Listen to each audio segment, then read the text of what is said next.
Hi, I'm Diane Canada. Welcome to the show today. So glad you're here. Thanks for tuning in. How many of us go to Google and look at the reviews before we choose to go patronize a place, before we choose to go spend our money there? Reviews are important, and not to be irreverent in any way, but today I want to talk about Google reviews, if you will, for God, and why sharing our testimony should be something that we are encouraged to do, not something that we shy away from doing. Telling our breakthrough moment, how God showed up in our lives and transformed us, that's something that's so powerful we should be shouting from rooftops. But instead, we've kind of been conditioned to sort of keep that downplayed and keep that at home, or just sort of preach to the choir. Don't really bring that out into the marketplace. Definitely don't bring it to work. So I want to challenge that today. We're going to be talking about Google reviews for God. I'll be right back. Winning of America, here's some breaking news. Ain't no cavalry coming to save the red from the rabid blue. We have the power, time to take the field. Step up and into your ruby red heels. Taking back this house, taking back this town. Mama, don't back down, just lay it up, lay it up, lay it up.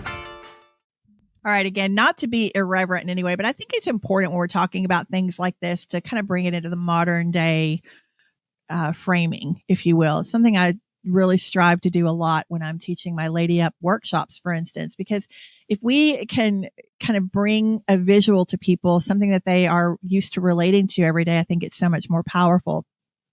When we use words like testimonial, I think that's, it's a perfect word, but it's just not something that we use really often anymore. We're just kind of more used to saying reviews. So what if we applied that to our breakthrough moments in our faith? And what if we modernized our approach a lot to how we share those testimonials?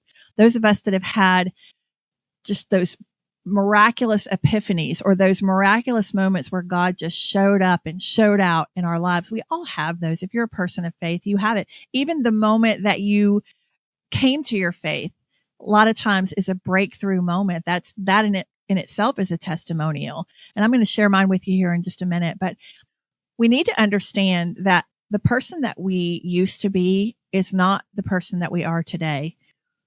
God is changing us from the inside out. And I always say he's got the best drip campaign ever, right? He doesn't come in and all at one time just miraculously changes. No, it's kind of in bite-sized pieces. It's in little drip moments. Like all of a sudden we see things slightly differently than we saw them yesterday. And that then sinks in a little bit. And then we go to the next lesson that he's giving us, and that sinks in. And little by little, we're growing in our faith walk with him. And it's such a beautiful journey with him. But we're not just like, we don't go from 0 to 100, right? The minute that we choose God. But the minute that you accept him, the minute that you receive him into your heart and you believe him as Lord of your life, that he died on that cross, that he was risen in 3 days, that he came here to atone for our sin. The minute you do that, your salvation is secured. Jesus said that he is the way, the truth, and the life. John 3:16 said, God loved the world so much that he sent his only son to come, and that whosoever believes in him shall not perish, but have everlasting life. So we know that our salvation is secure if we really believe it and we really mean it. We don't just give it lip service as if we're, buying fire insurance, right? We are deeply committed and open to letting him come in and be Lord of our life. So salvation is secure. But those testimonials, those ways that you see him show up in your life, so important to share that with people, because I've worked with so many different kinds of people in my career across lots of different types of industries. And I've also grown up in a way that I was moving all the time. So I was in different cities and different schools and around different neighborhoods, different demographics of people. And I know that God did that to show me that people are people wherever you go, to show me the patterns, to show me the common emotions and the common struggles that we have as human beings. So instead of being maybe ashamed of the person that you were, or looking at maybe things that you did in your past that you wish you could take back, instead of looking at your life with regret, instead, I want to challenge you to look at it as a beautiful journey in what God has done to transform you, what he has done to change your entire way of thinking, way of feeling, way of looking at the world, the things that you aspire to do. That is worth celebrating. And I say lead with your testimony, lead with that ugly stuff so that you can show, look at where I was and look at what God did and praise God, because only he could have pulled me out of that. Only he could have done these things that now I can just have such peace and joy about. And this is what I mean when I say reviews for God. Like if you were going to write a Google review right now for God about your experience with him, like, and again, not to be irreverent in any way, but think about it for a second. Like you go to a nail salon and I'm getting ready to go this afternoon, but you go to a nail salon and you have a great tech, right? Who is gentle with you and careful and engages with you. You know, the place is beautiful and clean and you feel warm and invited when you go there. It's worth sharing. Like we have a compulsion to get on Google and share that. Vice versa. If you go in and you have a terrible experience, then you're kind of tempted to go and share that. And a lot of times, unfortunately, more people are rushing to share negative experiences than they are positive ones. But I just want to look for a second at this as if we were writing a Google review. What would you say about God? How would you describe your experience with God to other people? I've come to see that even things that we deem as negative reviews, we're so tempted, like right in the middle of a mess we're going through where we feel like we need God to show up and we're wondering, where are you, God? His silence a lot of times does not mean that he's not there, that he's not carrying you, that he's not as close as a whisper. A lot of times his silence is necessary for us to come to the end of ourselves and get to that point where we finally fully surrender to him. I think a lot of times when we're going through hard things, we're still trying to control the outcome. We're still trying to finesse it. We're still trying to force something to happen. When we finally get to the end of that and we realize there's just no other way but you, Lord, and we fall on our face and we just fully surrender, that's the moment I think he's waiting for, when then he steps in and he says, okay, let me take it from here. So if you're in the middle of one of those right now, I want to encourage you, just keep on going, because your blessings coming if you'll stay in faith and you'll stay trusting him. But if you were going to write a review for Jesus, your experience with him, what would you write? You look back over your life, again, that person that you were compared to the person that you are today. Are you more patient with people? Are you more compassionate than you were back then? Do you have a little bit more discernment? Maybe you can see through things quicker than you did before. Maybe you have wisdom in certain areas and you look back and you go, man, was I stupid then? How could I not see it? But you have that wisdom now. Maybe the things that you aspire to are different. Maybe things that you were aspiring to back then seem frivolous to you now, because things that you aspire to now just seem to have such a deeper meaning in your life. Maybe you have an appreciation for your life so much more now than you did then. These are all ways that God's working in our hearts. Our lives are transformed when we are all in with Jesus.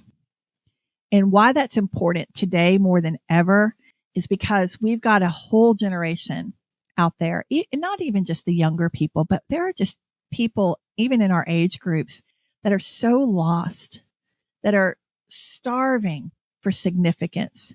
They're starving for something real, especially with AI and all these things that we have coming on the scene. People are so hungry for something real.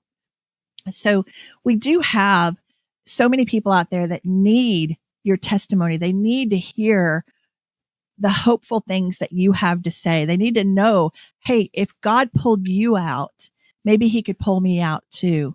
This is why we share our testimony. It's not because we have some narcissistic, inclination to just talk about ourselves. That's not why we do it. We do it to give other people hope, to be able to reach back and say, hey, I've been where you've been, and here's how God pulled me out. Hey, I used to think the way you think, and here's how God transformed that. Hey, I used to believe that I was nobody, that I wasn't worthy of anything, that I was just to be thrown away like I was disposable in life. And now I feel like I have so much worth and value. And here's the difference. When you share that, you're giving that person hope because you're turning back and you're saying, hey, if he did it for me, he can do it for you. We're all his favorites. God loves his children. And for someone who's willing to give their life to him, he's got all of that and more waiting on the other side. It's the best news ever, and we need to be sharing it. But if the media and society culture can sort of squash that, and it's all the enemy, right? It's all Satan working behind it. It's all the enemy just trying to suppress and quiet the voice of God, the testimonies of his children, the reviews, if you will. Of course, we see right through that. We know that by doing that, then we keep so many people out here walking around lost. We're scared to speak up. We're scared to share our testimony. And sometimes we don't really know how to share it, which is again, like what I teach in Lady Up America is like, how do we do this in such a way that we attract them to it rather than repel them?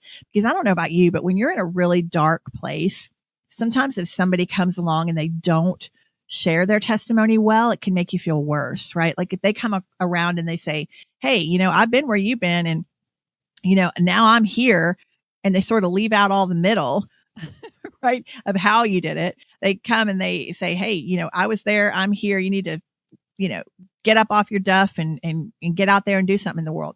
That's like not the right way to share it, right? That's just being judgmental. But if we come in and we say, hey, I've been where you are, and I understand exactly how you feel, and I know how hard it is to get up. And I reached out to God, and he met me where I was at, and he sent this person into my life that really helped me see things differently. And I can show you now the fingerprints of him working in my life to get me to where I am now. And it's been a journey, but I'd love to share it with you because I want you to know that he's there for you too. He's reaching out his hand for you too.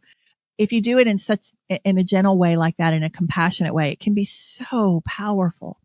It's like the most powerful thing that we have to share, our own personal testimony. Let me share some scripture with you about that.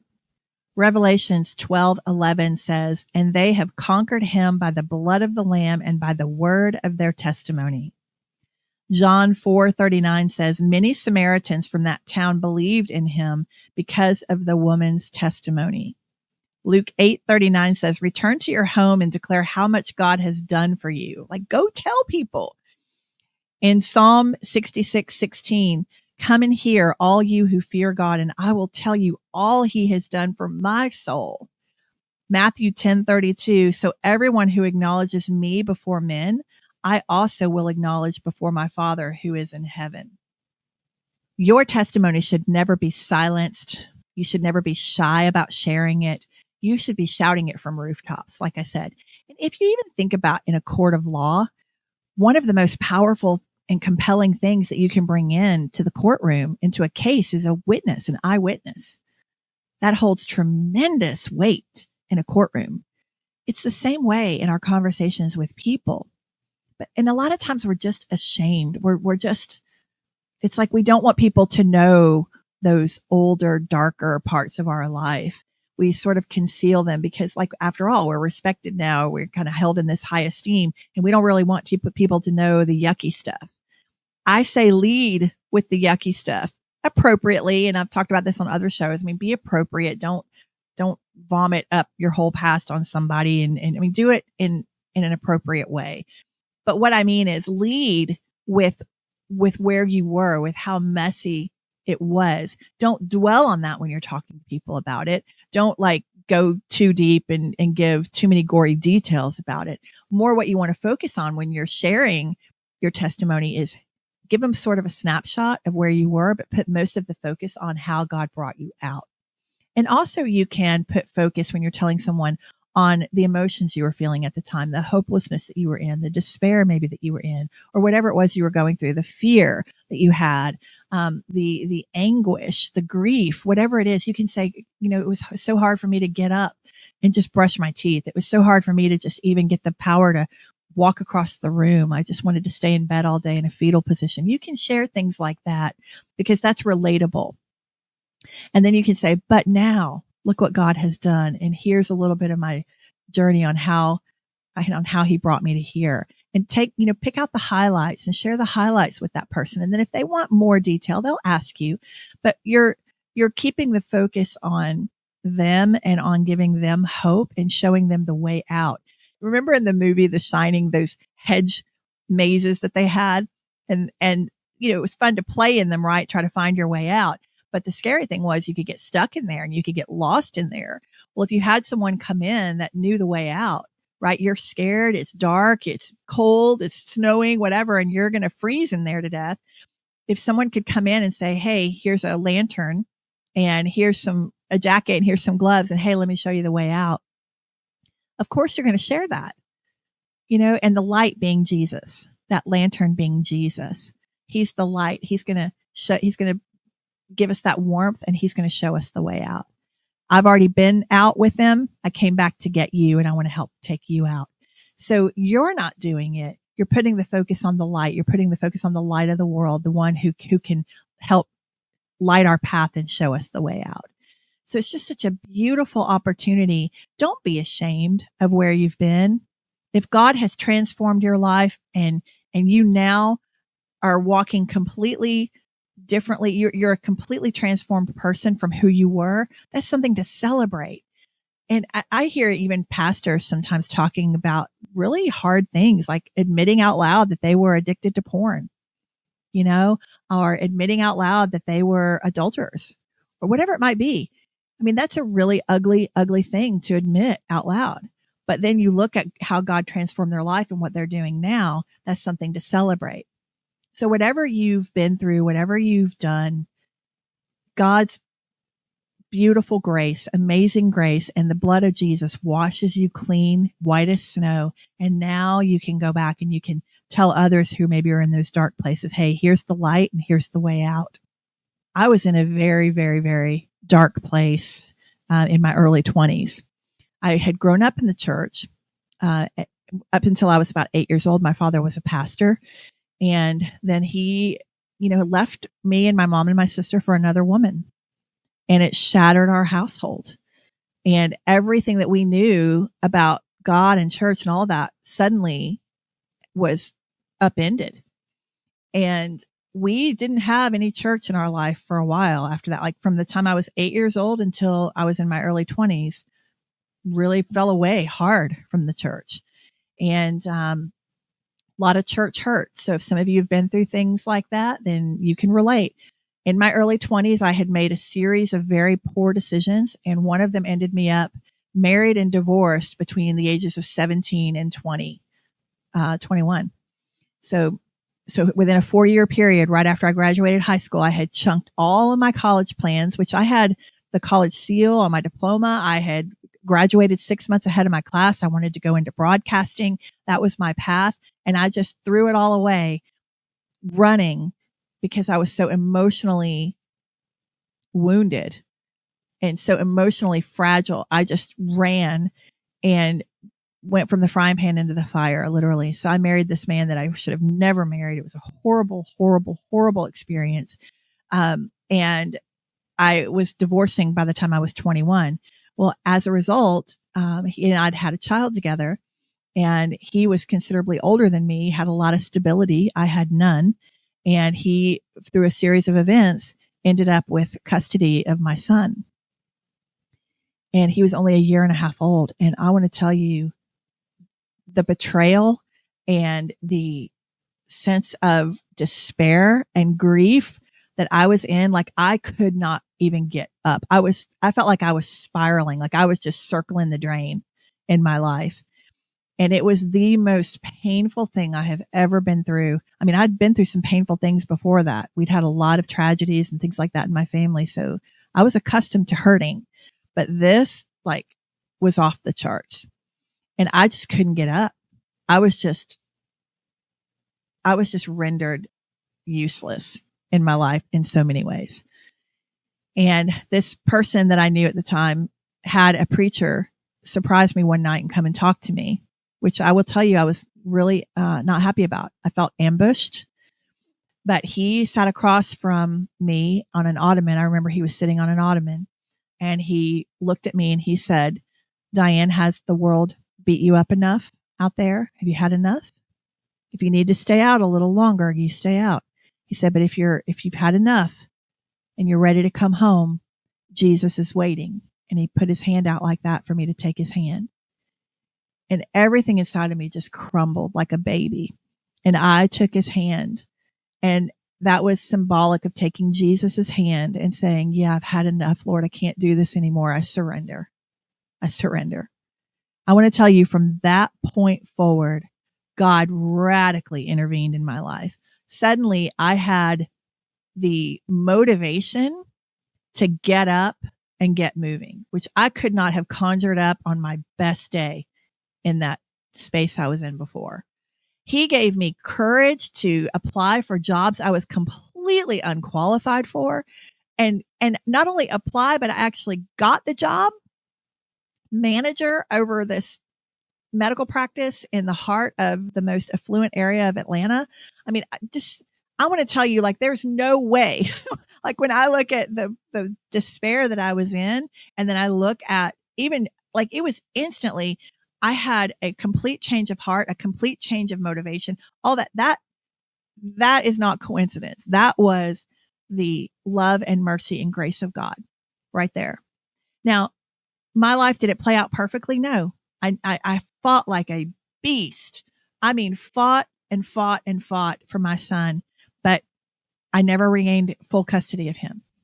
So it was really hard, but what I did do, and what I'm really proud of now, which I suppressed for a long time, I'm so proud of the fact that I worked so hard and earned enough money that every 6 weeks we were back and forth on an airplane or a car, in connection with each other. Every 6 weeks, I fought for all the visitation I could get. Even when my ex-husband tried to stop it, he wanted me to just go away. He tried to stop my visits. He did everything he could to keep me out of my son's life. And I just kept pushing. I was not going to let that child grow up thinking that I abandoned him. That was not going to happen. And that motivation, and then the ability. And there were so many times, you guys, that I would get in the car and drive, and on a wing and a prayer, like literally have barely just enough money to get there and back. So if anything went wrong, if I had a flat tire, anything would have gone wrong, I could not have made it. And God, in all of those years of traveling those roads, not one flat tire, not one breakdown on the side of the road, not one. I want to tell you, God was so faithful. And although 6 weeks seemed like eternity for me in between seeing my child, that was eternity. I got to talk to him on the phone and things like that in between, but not seeing my child for 6 weeks. Like, I would be so excited to go. And finally, like, when that 6 weeks was up and it was time to go again, I was so excited. But those trips home, crying all the way home, God held me. God held me. He held my heart so good, so tight. Those are the valleys when I really got to know the faithfulness of God. And then I'd get home and I would get busy, like having a mission in between the 6 weeks, like having, okay, I got to save up. I knew that I needed $3,000 every 6 weeks. So I would get back into work mode. I would come home, and I also had to pay child support during that time and all that. So in supporting myself. So God, and I had a lot of health issues too. There were a lot of, your stress will attack your body in a lot of ways. And mine played out with surgeries, ovarian cysts. I had a lot, and I was always, 4 to 6 weeks down on surgery. So dealing with all that. So all of these reasons why, why I wouldn't have been able to make it. And yet I pushed past all of that and still made it. I was there for every play he was in. I was there for every spelling bee. So in between the 6 weeks, if there was something else special going on, I'd make a separate trip and go. But having that structure, like having that goal every 6 weeks to work toward, kept me busy, and it kept my mind on going again. And it kept me from being in a fetal position. And it also pushed me past my limits a lot to reach and explore things, to continue to learn, to continue to make more money, to continue to reach for higher things, because I needed that money to continue to make these trips. And it was so beautiful. And I'll tell you something else God did in that first job I got that was so cool. I mean, again, only God. That medical practice that I went to work for, they had a work week that was very unique.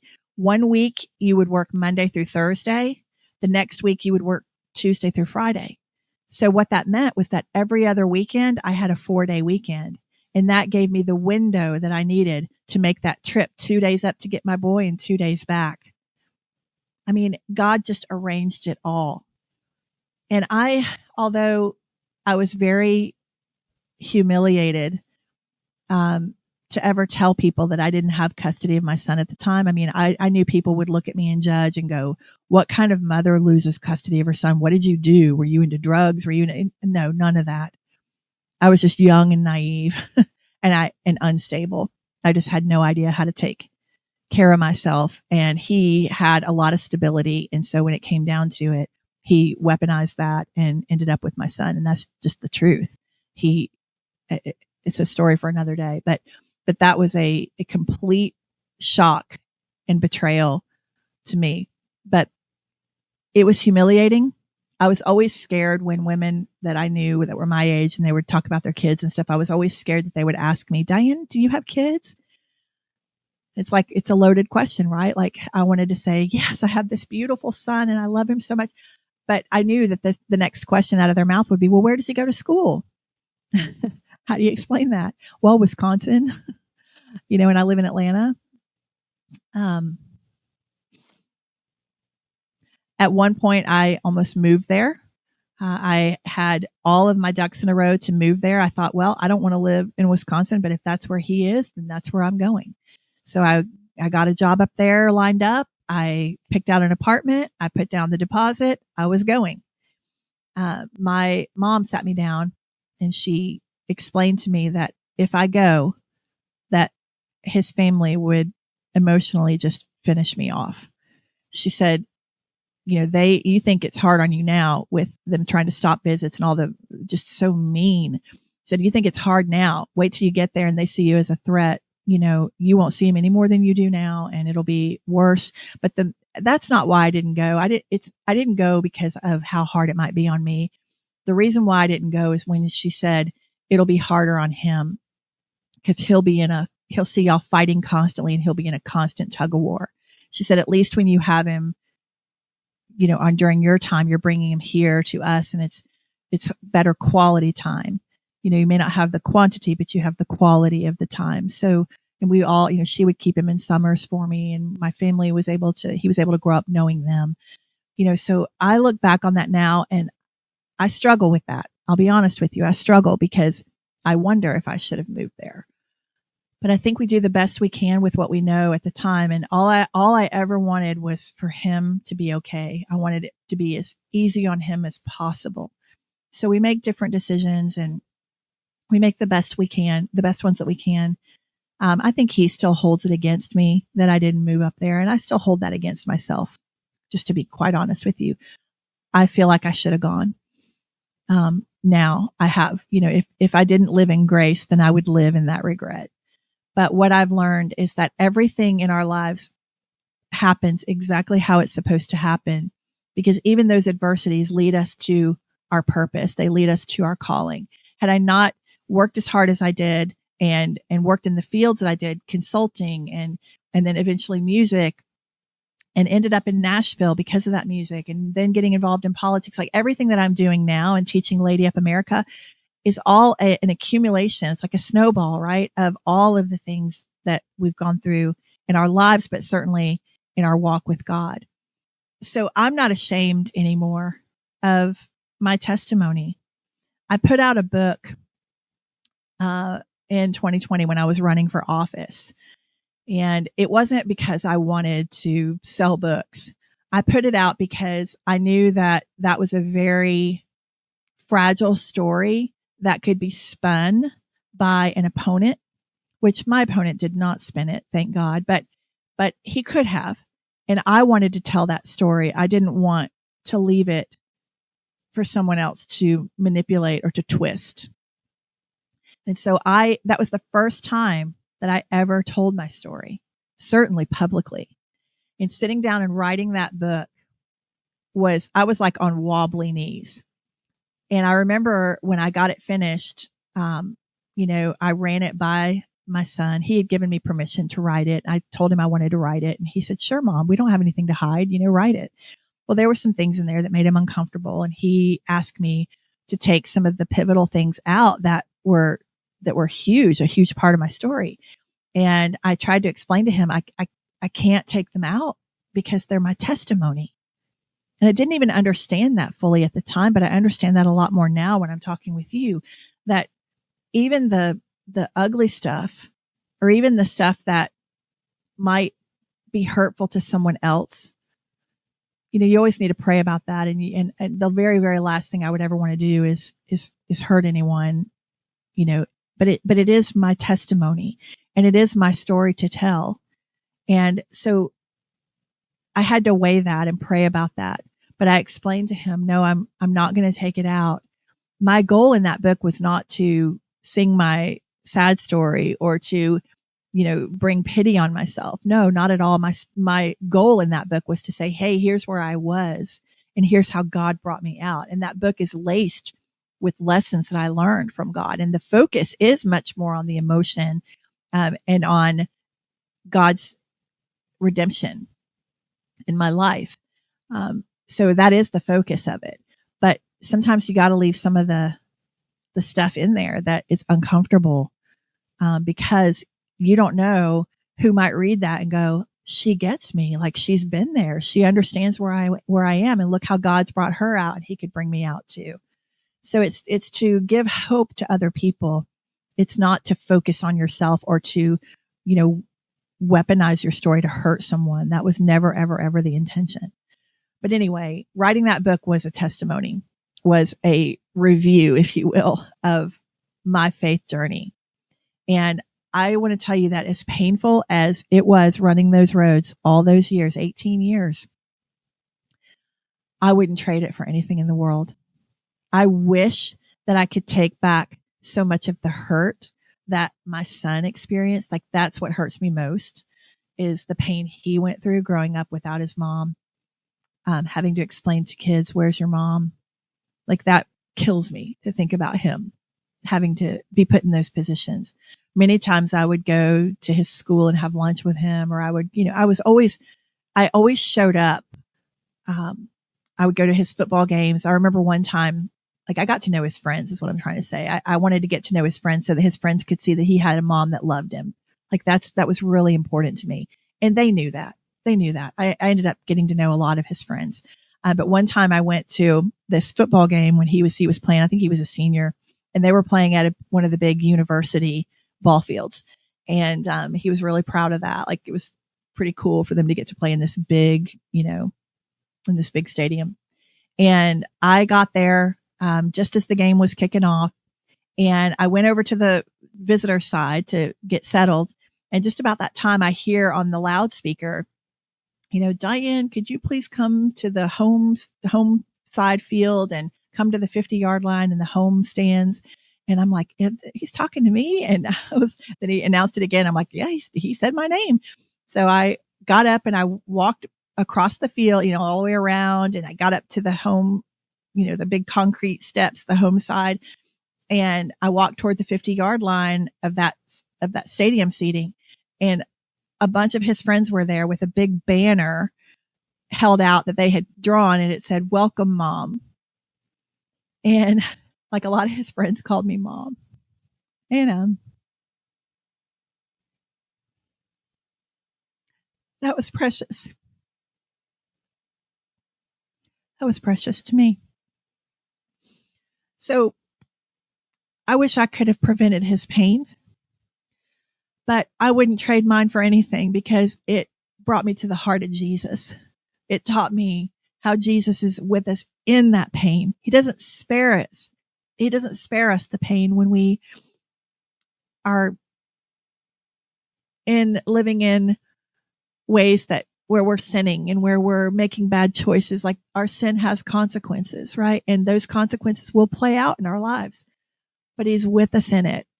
Something that I like to visualize is that we may be in the valley, but he gives us those traveling mercies in the valley. He's with us in it. And then one other thing I'll share with you about this story that I just see the fingerprints of God everywhere is that whenever we would get to the rental car counter, like I got to this point, for years I drove it because that's all I could afford to do.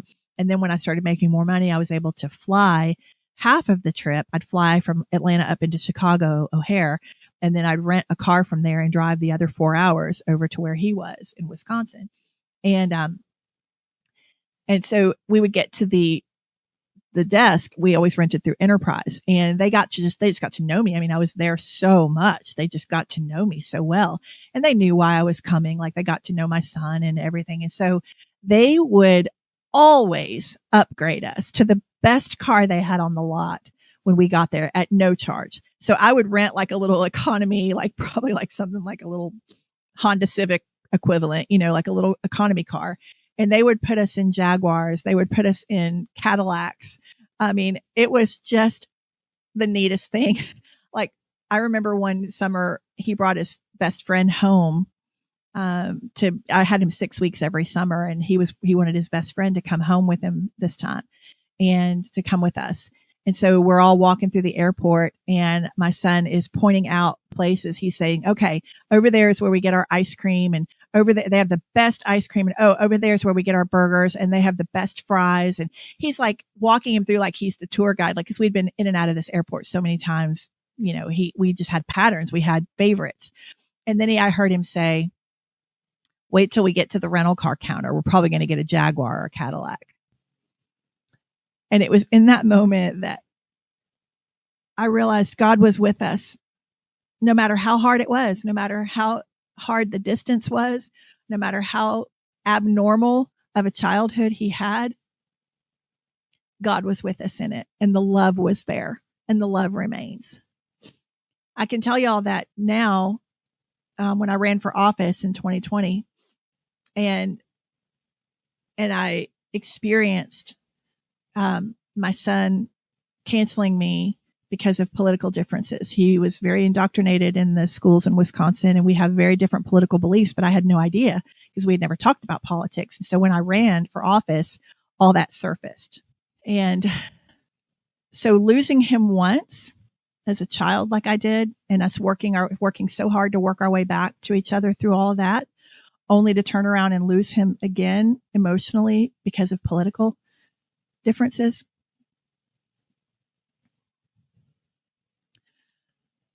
Very hard. Very, very, very hard.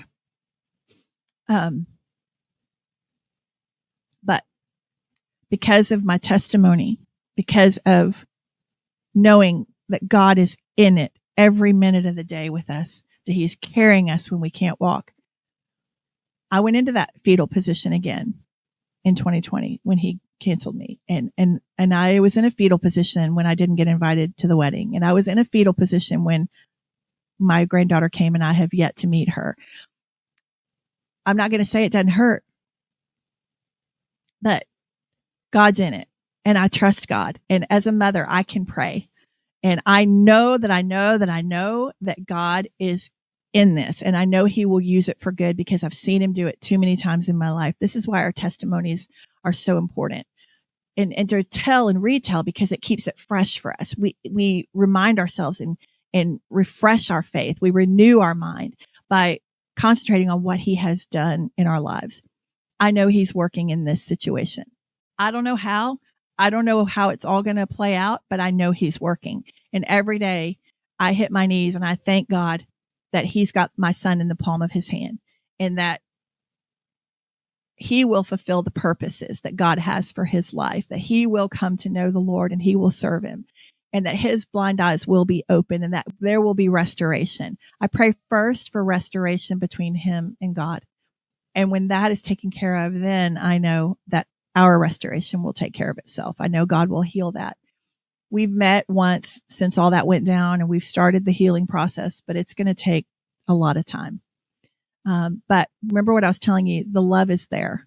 All those years of he and I running the roads together, and the sweet little boy that used to just hug me so tight, and the moments that we had that were so precious, those those are still there. I always say love always wins in the end. And I believe with all of my heart that it will again. So even though in the flesh it hurts, in the spirit, I have absolute certainty that it will all work out for good. It will all work out for good. And in your life will too. Someone who's been through something hard and can show you how God has redeemed it, that's so much more powerful than somebody who's never been through it or somebody who's not willing to share it. People they gravitate toward and they want to hear from other people that they feel like have been in their shoes, that have walked in their shoes and have been where they're at. So I'm telling you something super personal and super transparently because I understand the power of testimony. I understand the power of our reviews, if you will, for God. And I'm hoping that maybe there's someone out there that will watch this and go, wow, I've been there, or wow, I know somebody going through this right now. I'm going to send this episode to them. That's what it's about, y'all. It's about the economy of faith, right? None of us, I could care less at this point in my life about chasing money or anything. I chase God. We chase God, chase his heart, and yield our hearts to him. And the fulfillment that we have far exceeds any fulfillment we could ever get professionally or in business or anything else. It's the only economy I care about is winning hearts and souls to God. Like, how many can we win? That's what I care about. You don't have to stay in those dark places. Sharing with someone that despair that you're in right now, there's a way out. I've got the lantern and I've come for you, and here's the way out. It's powerful, you guys. It's so powerful. So I say lead with it. Don't diminish it. Don't be ashamed of it. Y'all, if there was anybody that could be ashamed of some stuff, it would be me. I'm telling you. But I am not ashamed. I walk in grace. I know who I am and I know whose I am, more importantly. I am a daughter of the King of Kings. Jesus's life-saving blood runs through my veins. I am of royal blood, and so are you if you are in Christ. So walk with your head high and your shoulders back. Put on that royal robe of favor and boldly share your reviews for God with anybody who will listen. It's the most powerful thing you can do. All right. Whew. That was an emotional one today, y'all. I'm not going to lie. Might take me a minute to come down from this one, but I love you. I ask you to be bold, to have courage, to lady up. Go get them. I'll see you next time. Taking back this house, taking back this town. Mama, don't back down. Just a lady up.